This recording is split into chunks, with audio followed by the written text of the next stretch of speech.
Okay, today we're going to start right on top of Lamed Gimel Lamed Beis 33b, top line. Yasa Ravin. Thank Hashem that you're able to learn Torah every day. It's of our learning. We should have the Beis Hamikdash immediately. We're learning for Shlema, for whoever needs, and for father, and for Naftali ben Minuch Bela. Yasa Ravin, Amar Abavo, when you tamish nagabakedesh etmar. No. What happens is there's travelers from Eretz Yisrael to Bavel, and they bring us questions and statements. This all started with Ula saying that Rish Lakish says that a tummy that puts his hand inside the temple, a tummy person that puts his hand, as he didn't enter, but he stuck his hands in, he's going to get malchus. Because we said the pasuk b'chol kodesh leisiga, and we do a comparison, just like touching is only with partially touching. You never touch it with entirely; you just touch it. Touch like your finger touches it. It doesn't touch everything, and it's not your entire body that touches it. So too, entering is even a partially entering is also counted. That was Ula. We had questions on Ula, and we went back and forth. Then we ended up with a Ravina. Ravina says that Ula wasn't talking about Karis. He was only talking about Malchus, that if a person sticks his hand in. Rabin comes along and he says in the name of Rabavo that the whole conversation was it wasn't even talking about entering into the temple. It was talking about just touching holy meat, the sacrificial meat.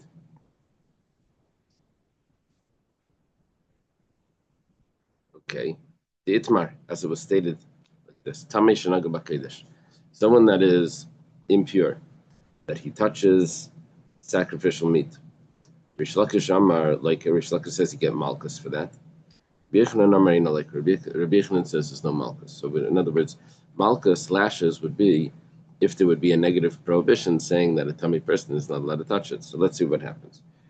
Rish Lakish Amar, like Rish Lakish says that you get malchus. It says in the pasuk b'chol kodesh leisiga. This is talking about the Yeledis, right? The woman that gave birth. So she can't touch anything that is holy. She gave birth, and she has to wait for 41 days. During that time, she can't touch anything that's holy, right? 40 days, and after 40 days, then she goes to the mikveh, and then she, the 40 days, then she brings her sacrifice. That's what happened.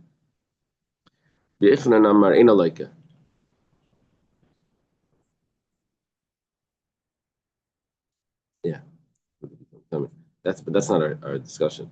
Our discussion is the person that touched the kid lashes. Rabbi Yochanan says Eina Leika. Rabbi Yochanan says there's no malchus because that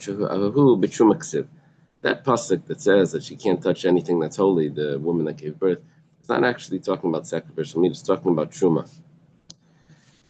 Now, how does he know that it's talking about truma? It says kaidesh. Kaidesh means holy. Truma, it's truma. Why doesn't it say truma? So Rashi explains that it has to be talking about truma because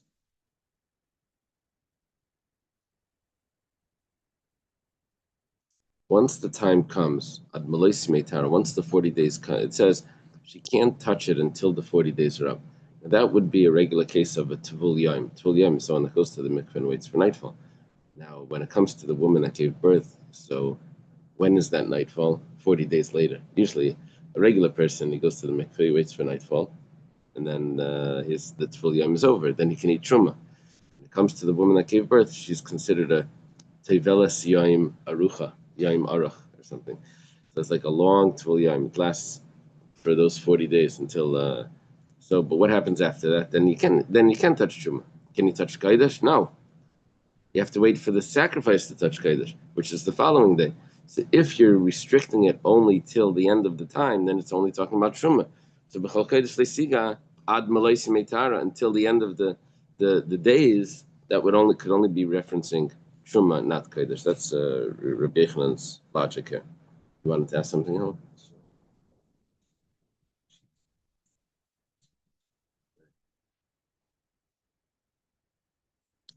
Yeah. So, Rish Lakish Ikra Lahachi Huda Asa. Rish Lakish says, we ask on Rish Lakish, is this what the pasuk is teaching me? B'chol Kodesh Leisiga is teaching me that you can't touch. Even though the pasuk says B'chol Kodesh Leisiga that you shouldn't touch. Siga means to touch. But nevertheless, the Gemara says that it's actually not talking about touching; it's talking about eating. When you're eating, you're also touching, but it's not referring to the touching of it; it's referring to the eating of it. Now, how do we know this? We say, Rish Lakish, how can you tell me that you get malchus if you touch the tummy person touches sacrificial meat? We need that pasuk to tell me that a person that's tummy is not allowed to eat the sacrificial meat if he's tumasakul. Dietmar, as we have a statement as follows: as hara la'ichal b'sar kodesh minayin. Where do we know that there's a prohibition for someone that's tamei to eat sacrificial meat? Rish Lakish says, "B'chol kodesh leisiga." The pasuk that we were quoting. You hear the problem? You're telling me that pasuk means that he's not allowed to touch it. We know that it means that he's not allowed to eat it. We have another source where it says, Rish Lakish says it's talking about not allowed to eat it.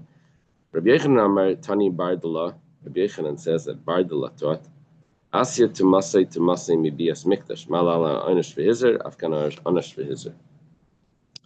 So he says, Rabbi Yechanan says in the name of Bardala, wasn't there someone Abba Kayin Bardala? The same person. It is.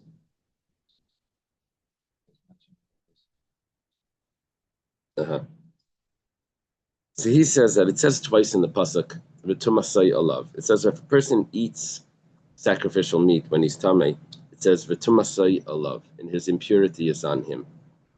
And then it says someone that enters the base of English, it says "Oid tumasay bay." He is still while he is still tamei, while he's still impure. So we do a comparison, just like entering into the temple when he's tamei. There's a prohibition. It says you can't contaminate the camp. So also, if someone eats the sacrificial meat when he's tamei, he also has that prohibition.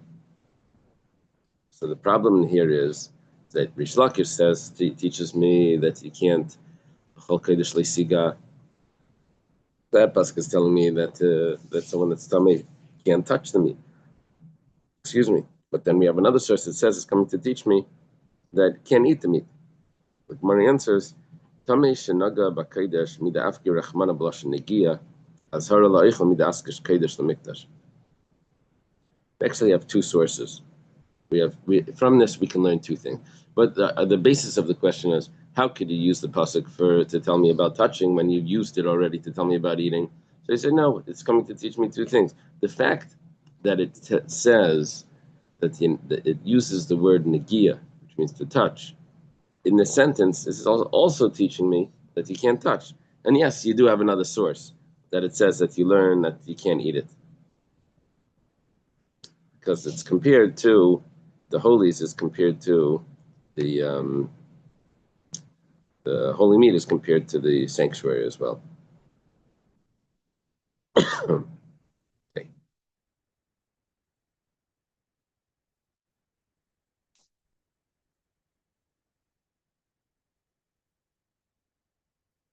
He adds in over here in Rashi, he adds in that entering into the sanctuary or into the temple rather, when he's tamei, incurs karis. And eating sacrificial meat when he's tamei is also karis, but not touching. Touching is only a prohibition. A prohibition incurs malchus, but not karis. That's basically where we're holding here. Okay, now it says Tanya Kavasei de Rish Lakish. We have a support for Rish Lakish. It says B'chol Kodesh Leisiga Azara La'ichal. When it says that she can't touch the Yuledus woman that gave birth, can't touch anything holy, it's referring to not touching, but it's referring to eating. Yeah.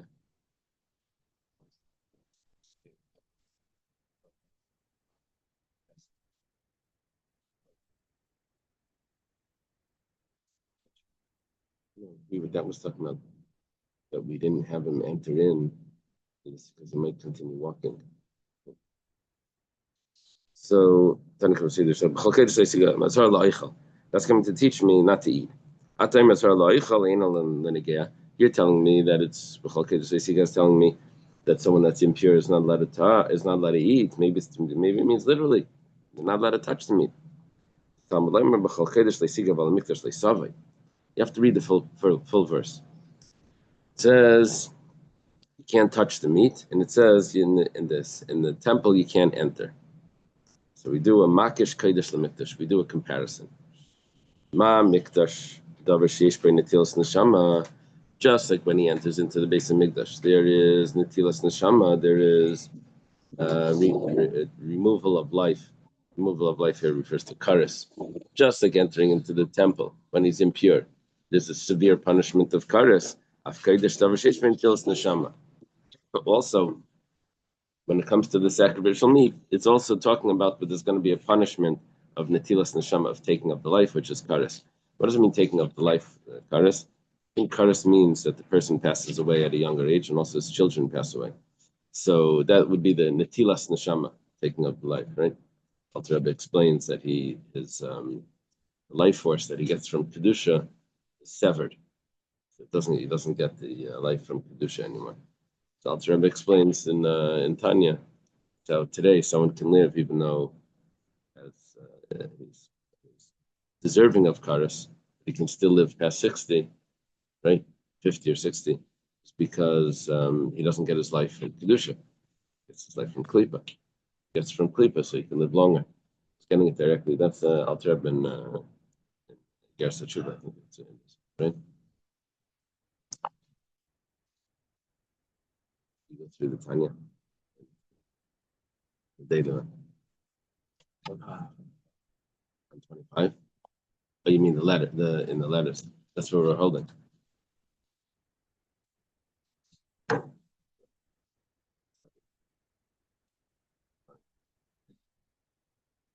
Coffee. The third time around. So the yarn get nicht the passport and finally can help us a little bit. All right. Careful. Someone told Yaakov Kamenetsky, he said, how come you don't wear a Rabbeinu Tam tefillin? So he said, when I'm 90. Anyway, he turned 90. He was very careful with what he turned 90, but he started to wear a Rabbeinu Tam. This is Israel, Bnei Brak, or this is Philadelphia? This is, his son is Philadelphia. This is, he lived in Muncie. I remember it. His wife gave me a lollipop before Rosh Hashanah. I used to go to, you remember Rabbi Yaakov in Muncie? There was like a shul on the corner, not road. The Saddle River. Remember the little Saddle River? Oh, So they had a little shul there. Very good. We learned that when the people live to 1,000, upon Rabbeinu Tom's, you would say, oh, when I'm 600. So the Eibishter made it shorter, so we should do more in our time. Okay. So the only time there's going to be kares is going to be by achila. So that's why it's talking about by eating. Kares is not by touching. Kares is only by. So that's why it says b'chol kodesh leisiga. And even though it says touching, but it actually means eating because of the comparison to entering into the temple, which has kares. Gemara says, 1 second. A tummy person is not allowed to eat the sacrificial meat. And no one is allowed to eat sacrificial meat before the blood is sprinkled. What happens? So let's put it like this. When a regular person is allowed to eat the sacrificial meat, the tummy person is not allowed to. We have exclude him. Everyone's eating, tummy person's not allowed to eat. But let's say when no one's allowed to eat it, would the same prohibition apply that the tummy person should not be eating it? Or is it not eligible at all and that prohibition doesn't apply to that? So it says, "V'akatami b'ayla tam mishach basar kedush lefnei zrika." But I still need this pasuk to teach me something else. That before zrika, before the blood was sprinkled, the tummy person can't eat it then as well. Ditmar, because we have a statement, tam mishach basar kedush lefnei zrika, Rish Lakish amar leike, Rabbi Yochanan amar eina leike. It's machlekes Rabbi Yochanan Rish Lakish. Yeah. And the question is there malchus? No one's allowed to eat it. But is there malchus for eating it? Is there right? Is it is the prohibition of thou shall not applying to this? Thou shall not touch, or that is it applying to this as well? Or maybe it's only applying to things that other people are allowed to eat. It says you're not allowed to, right? Rish Lakish says you get malchus b'chol kodesh leisiga. Can't touch anything that's holy. He's tummy. Can't touch anything that's holy. And we learned that it's talking about eating. So, and he says, anything that's holy, whether it's before the blood was sprinkled, whether it's afterwards. Rabbi Yochanan says that there's no malchus. So basically what we're asking on Rish Lakish is, how could you tell me that it's also referring to touching when it's referring to this extra halacha that you're not allowed to eat it before the blood was sprinkled? That's what we're asking. And Rabbi Yochanan says, like Bardala taught. He says that we do this comparison to entering into the temple. That just like entering into the temple is kares, also eating,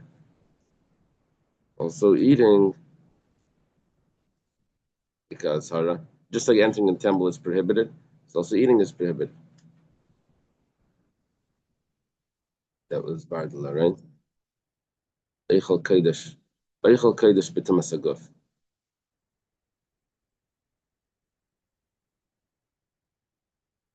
Okay, so sprinkling the blood. No. But that had to do with the eligibility of the sacrifice. I'm not talking about the eligibility of the sacrifice. We're talking about someone that's coming to eat from the sacrifice. Does he? Yeah, I understand. Yeah, but there's two parts to it. Is the sacrifice valid? That was a discussion that we had yesterday, and it comes back also. Now, we're not discussing is the sacrifice valid. We're discussing what's the punishment of the person that goes ahead and eats it at the time, even before the blood was sprinkled. So the punishment for the act doesn't matter. So that's the machlekes. That's the machlekes. Machlekes for Rabbi Yochanan and Rish Lakish. Rish Lakish says yes. Rabbi Yochanan says no. And he says that when do we have this comparison? Tamasi, that was talking about when he's eating it after the blood was sprinkled, when it was regular food. Right? What was eligible for someone that's tameh is chayiv. What's not eligible for someone that's tar is not chayiv. So Rabbi Yochanan says that he limits this verse to only after it was eligible. The question back on Rish Lakish is, how could you say it's talking about touching? We have here another. We're using this to teach me that it's talking about eating even before the zrika. In Cain, the Gemara answers, "Le'makra b'kodesh, my b'chol kodesh ma minatati." Could have said just in holies. What does it mean in all holies? It's going to teach me two things: both the touching of it and also the eating of it even before the zrika. Okay. Gufa. Let's go back to explain the machlekes that we just had, Rabbi Yochanan and Rish Lakish, regarding eating the meat before the zrika when he's tameh. Tameh shachal basakedes lefnei zrika. Rish Lakish amar leika, Rabbi Yochanan amar leika. That was the machlekes. Machlekes Rabbi Yochanan and Rish Lakish. The blood wasn't sprinkled yet, and he's already eaten. What comes to mind is the sons of Eli. Pasuk describes that they would eat the meat with forks. Remember that, Daniel? They would stick the forks in and take the meat before the blood was sprinkled. That was the expression, right? They would force the people to give him to them, right? Yeah.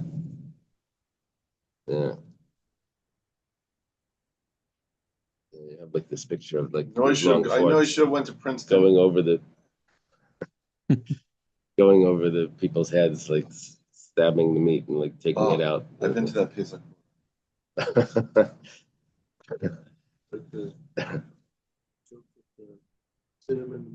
Oh yeah, at the Shirayim. Where they could turn off the lights. Right. With the fork in the head. Yeah. So we have this machlekes Rabbi Yechon Rish Lakish. Amar Abaya comes along and it says machlekes b'tumas haguf.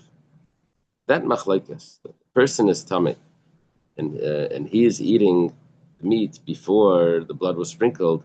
That's because the person was tamei, and that's the machlekes of Izer Malkus.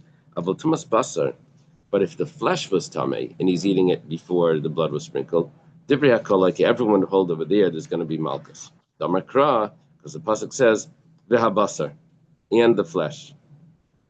It says v'habasar kol tar yechol basar, and the flesh. Anyone that's pure could eat the flesh. L'rabbeis eitzim ulevaina d'lav b'nei achila nino. It's coming to tell me even things that are not edible. Now there's things that are physically not edible, like wood and frankincense. Then there's things that are spiritually not eligible because the blood wasn't sprinkled yet. So it doesn't matter if it's edible or not edible, whether physically or spiritually, halachically not edible. Afil hachi Rabbi Nukra, the pasuk says that kol tar yechal basar kol tar yechal basar, and it's coming to teach me that even if it's not eligible, if it's not edible to be eaten, there's still going to be malchus if he's going to be if he's tummy and he's eating it, even if it's not edible. That's the way we're viewing this food is not edible because the blood wasn't sprinkled yet. And so the prohibition is applying to that as well. Rava Amar, that's the way Abaya says. Abaya says the machlekes is about only when person is tamei. If the meat is tamei,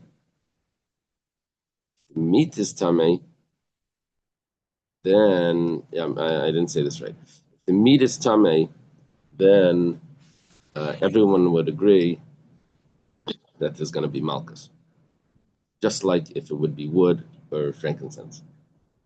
Okay. So the machlekes Rabbi Yechon and Rish Lakish is when the person is tamei and he is eating before the zrika. If the meat is tamei, if it's being eaten before the zrika, that would be a problem. Everyone would agree malchus. Rava says a little different. Rava says machlekes b'tumas haguf. You're right about the machlekes. The machlekes is when the person is tamei and he's coming to eat the meat before the blood was sprinkled. B'tumas basar, but if the flesh is tamei, somehow it got tamei, and it's before the zrika, right? Divrei hakolena, like everyone holds that there's no malchus. Exactly the opposite. Exactly the opposite of Abaya. Because the part that everyone is agreeing to, if the flesh is tamei, everyone agrees. The question is, what do they agree? They agree to Rish Lakish or they agree to Rabbi Yechon? Abaya says that they agree that there's malchus. Rish Lakish. Rava says they agree to Rabbi Yechon that there's no malchus. My timer.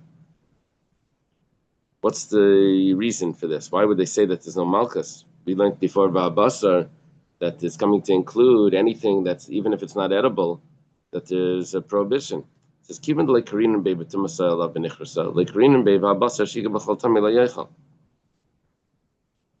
Since the pasuk of b'tumas ha'elav b'nichrasa, b'tumas ha'elav means that the impurity is on him, and he eats from it. So therefore, like Karin Bey, we don't say about it as well. V'habasar she'iga b'chol tamei lo yochal.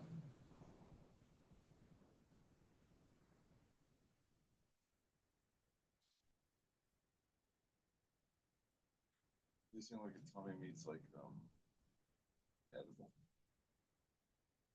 Yeah, but that's not the main point. The main point is that the blood wasn't sprinkled yet.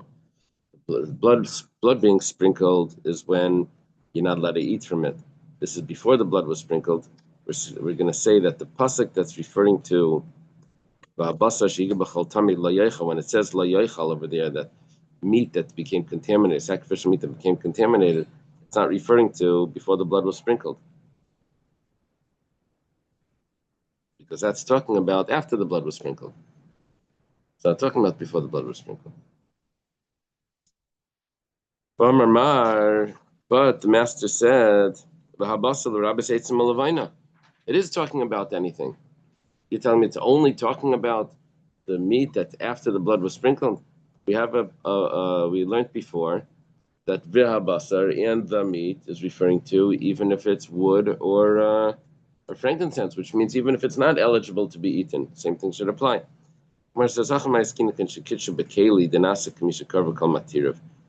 You have to understand that case, when it says v'habasar and it compares it to wood, frankincense was talking about when it was already put into a vessel. So the wood and frankincense was put into a vessel. So there's every sacrifice needs to have the matirin, what allows it then to be eaten. So normally it's the sprinkling of the blood. What happens if it's wood or frankincense, which doesn't have anything that's sprinkled, or the minchas, the kaimets? What happens then? It's put into a holy vessel. That means like you finish the job. Once the job was finished, now there's rules about it. So when do those rules apply? Once the job is finished. That's karvo matirav. The finished the last piece was done. So the plan, as was taught in the Mishnah, kol sheyesh le matirin, anything that has a finishing touch, a finishing job, so then that allow it to be eaten, then mishakar v'matirav. Then once that finishing touch was done, then someone that's impure that eats from it is going to have the punishment that he's not allowed to eat from it if he's impure. Kol shein le matirin, but anything that doesn't have that finishing touch, it just donates it, and then that's it. So what do you do? Mishakidish bekeli, once it's put into a vessel. So we're saying now is that v'habasar was coming to include wood and frankincense. That's because those were put into a vessel. But when it comes to meat, the blood needs to be sprinkled because it has matirin. The blood wasn't sprinkled, it's not going to apply to that. Okay. That was Rava's explanation of why there's going to be no lashes if the blood wasn't sprinkled in his tummy. It's not telling me what the prohibition is for eating meat before the blood was sprinkled. That's a separate prohibition. Here we're talking about as an impure person eating meat, right? Itmar, we have a statement as follows: Hamale vari behemoth mei al gabi mizbeach. Someone takes limbs of a horse or a camel. For what? Sorry? Rebels.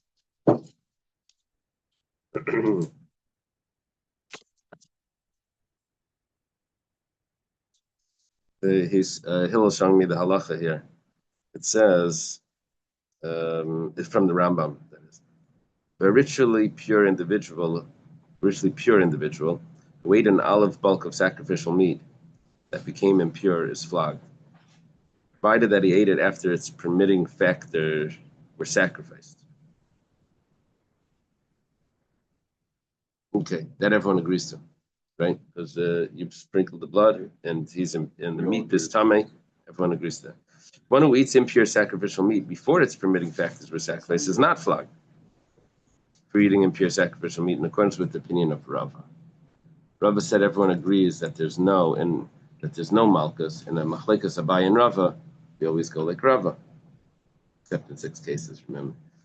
Nevertheless, this is what Hillel was pointing out, he receives lashes for rebelliousness. That's called Makas Mardas. Rabbinically. All right. Softer.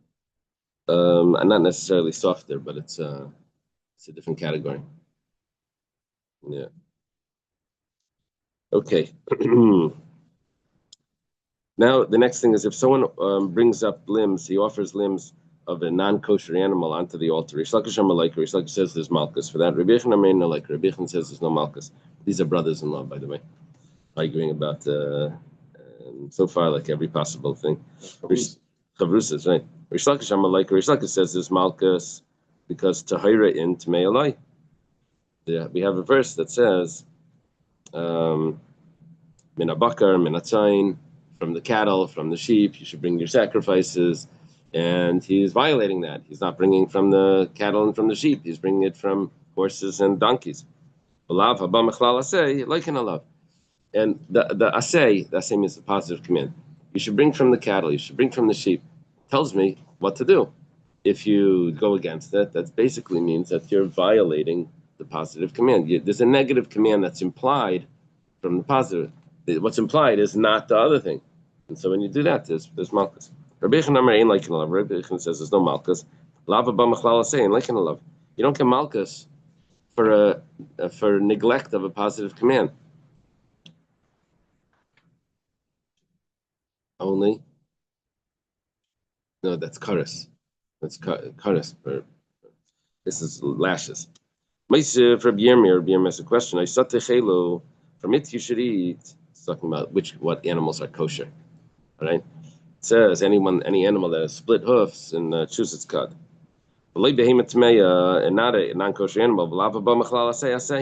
It says that it's a negative prohibition that's implied from the positive prohibition is considered a positive.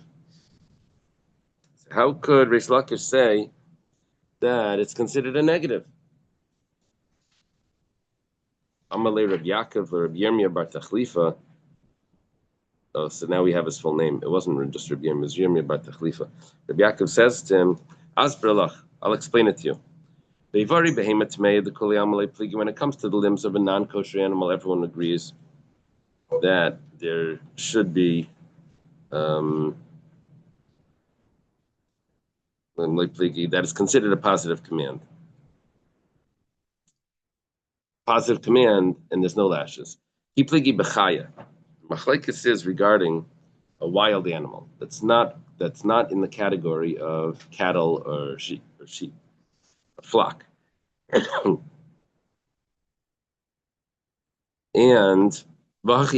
it has to be read a little differently. The correct version, according to him, is as follows: if someone brings a wild animal, a deer, right, wild kosher animal, a deer, onto the altar, Rabbi Yechon says he violated the positive command that you bring from the cattle and from the flock. Says there's no prohibition there at all. Rabbi Yechon says it's a violation of the positive command. Behema in chayla, it says animal in the pasuk. It says mina behema, from the animal. It doesn't say chaya. Behema, yes, not a chaya, not a wild animal. A domestic, I should say, a domestic animal, not an undomestic. Rabbi Yechon say, okay, that's Rish Lakish Amar Eina Iver Olav B'Lei Klum Ula Mitzvah. There's no prohibition. I was just telling you that you want to get the positive command, you want to fulfill, so do it like that. If you don't do it like that, okay, so you didn't get the mitzvah, but it's not a prohibition.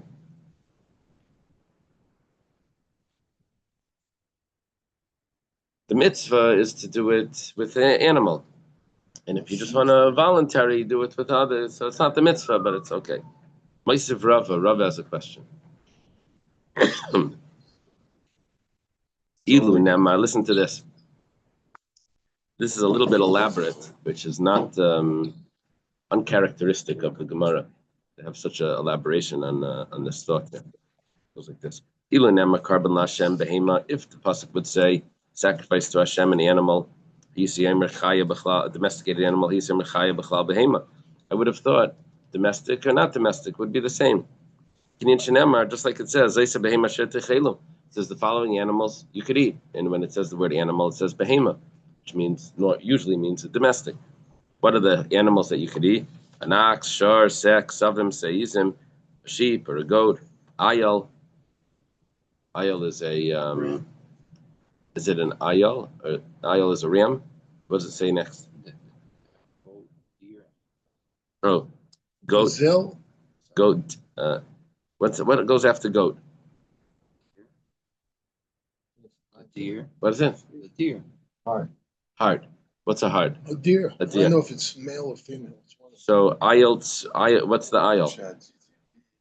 Ayal is the female. Is the male ram? Is the male sheep? Or is it the wild Let animal? me get there. After the deer, gazelle. After the deer, I know. But what's the one before the deer? Okay, whatever. It doesn't matter. The main point is that in the Yeah, ayal right now. Ayal. What is it? What is an ayal? A deer. Oh, it's a type of deer. Yeah. So what's a Ram, like tzvi? somebody Is said. a female deer? Gazelle. Is a gazelle? So then what's ako? It's just sitting next to Haifa. He has ox, sheep, goats, and deer. And they have Deer, their heart and deer. school. Golden school. Right there. You're gonna go to No, Benny. heart and He deer. done this- he had some- he had a- Okay, here. Number 4, pasuk 4. It says these are the animals you may eat. Ox. Okay, that's a shor. Sei ksavim, sheep. Sei izim is goat. Ayal is a gazelle. Tzvi is a deer. Not and then there's yachmar, and then there's ako, which is the ibex. The dishon is the antelope. So'oy is the buffalo, and zomer is the giraffe. We would have gotten a C minus T plus. Fail. Yeah, here in the corner it's completely different. Okay. Yeah. Oh, we would have failed that. You're gonna give us 5. Uh-huh. You have another. Oh, Okay. always important to study for tests. So, but basically, we have a pasuk here that says animal, and in that pasuk it says animal. We list the wild animals, which means that the Torah is not specific when it says animal if it means domestic or non-domestic. It's all under that same category. So a domestic wild animal is kosher. I'm trying to understand what that is. No, a domestic wild is like a square circle. You can't have domestic wild. Wow. What if you have a tamed That's wild? really Oh, a animal? tamed wild. Oh, I get it. What you're saying. What you're saying. No. Like a A stein. domesticated, No. you know, like a husband. Like a stein. Like a stein. No, what we're saying over here is that when the pasuk wants to list the animals, it puts it under the word behema, animal, and it starts to list what we would call chaya, which means that the Torah includes in behema chayas also. So when the Torah says that you have to bring a behema on the mizbeach, so it would include chayas as well, because the word behema is not specific to domestic. Because we see in other places that it says Zaysa behema shetechelo, and it says over there ayal tzvi biyachmar v'akai. You have those wild We don't animals. bring deers on the- I understand, but I mean, but it's why not? kosher to eat it. Why not? Why From not? the word behema, I could think that you can. Just 1 second. Talmud Laimar, so the pasuk says bakavitzayin, cattle and sheep. Bakavitzayin amartilach v'lechaya. It says cattle and sheep. But cattle and flock and not wild animals. Maybe you're not supposed to bring it, but it's still kosher if you do. What would this be comparable to? The Talmud Shamalei Rabbi, this is a student where the teacher tells him, go bring me wheat. He brings him wheat and barley. He didn't violate what he said. He had it. He wanted wheat, I brought you wheat. What's the barley doing? Okay, I brought you barley also. You didn't ask, but I didn't violate. Talmud Laimar bakavitzayin. So therefore, the pasuk says bakavitzayin amarti lach, cattle and flock, v'leichaya, not the wild animal. Halamazadaima. You want to know what this is similar to? Let me tell you. Zadaima, mazadaima, the Talmud Shamalei Rabbi. This is the student. The master told him, Al tavli alachitim. Don't bring me anything but wheat. Not buckwheat, but wheat. Behavi leichid Messiah, and he brought him wheat and barley. Okay. He didn't bring extra. It's a violation. So I don't want any of that, and he brings it anyway. So upaisel and it's puzzle. So the question is that Rish Lakish says that if someone brings a wild animal, it's not a violation. Here we're saying that it is a violation. Well, Tifta the Rish Lakish, Tifta. It's a very strong question on Rish Lakish. That's where we're holding. Okay, Kulin Shekiblu. Back to the Mishnah. The Mishnah said that if someone invalid catches the blood and then sprinkles it with the wrong intentions, we say that doesn't count because he was invalid. Someone that's valid can jump back and catch as much blood as he can and go ahead and sprinkle it.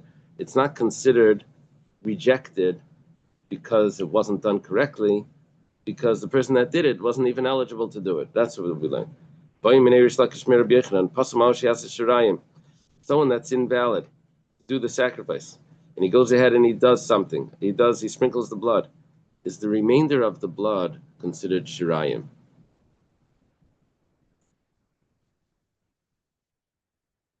In other words, can someone else run back and catch more blood and do this? Now, we learned in the Mishnah.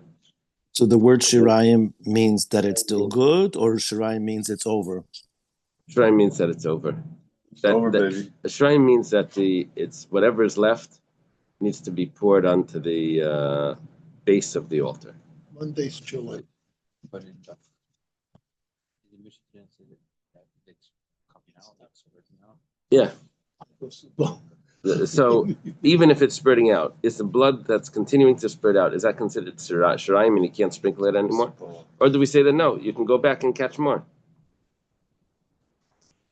We are in the Mishnah where they had the wrong intentions when they were doing this. The Psulim had the wrong intention.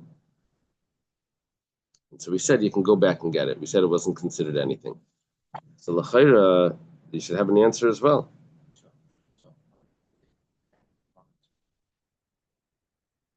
Yeah, in the Mishnah was a combination. So Amar Lei, Rabbi Yochanan responds to Rish Lakish when he asks him this question. He says, now there's missing words here, the Bach adds in, Ein lecha zrika isa shirayim. Sprinkling of the blood would only make shirayim. Oh, you see, in the Mishnah it was talking about where. In the Mishnah it was talking about where he caught the blood. Kulam shekiblu. He caught the blood. And now the question is, can he go back and get more? Here we're talking about where the blood was sprinkled. Yeah. Here the blood was sprinkled already. Can he go back and get more? That's the question. Sprinkled on the mizbeach. On the or mizbeach. Sprinkled the fill out of the container. No. Sprinkled on the mizbeach. Can he go back and get more? He says, "Ein lecha isa shirayim ala chutz l'zman v'chutzim kaimai haylam ratz b'kulei." Anything invalid is going to make shirayim is going to finish the process only these the following possibilities. If it was, what type of invalidity was it? Where he had thoughts of out of the allotted time or thoughts of out of the allotted place, because since that is going to be considered pigul, so we need it to be considered an act. We consider a service, so we consider a service. But any other invalidity is not going to be even considered a service. It's going to be considered that what didn't happen, and so you can go back and get it again. Okay, Rav Zvid Masni Hachi. That was the version of our Gemara in what Rish Lakish's question was to Rabbi Yochanan. Rav Zvid has a different version of it. He says, "Ba'imine Rish Lakish Rabbi Yochanan." Rish Lakish asked Rabbi Yochanan the following question, slightly different. It says, "Kais pasal."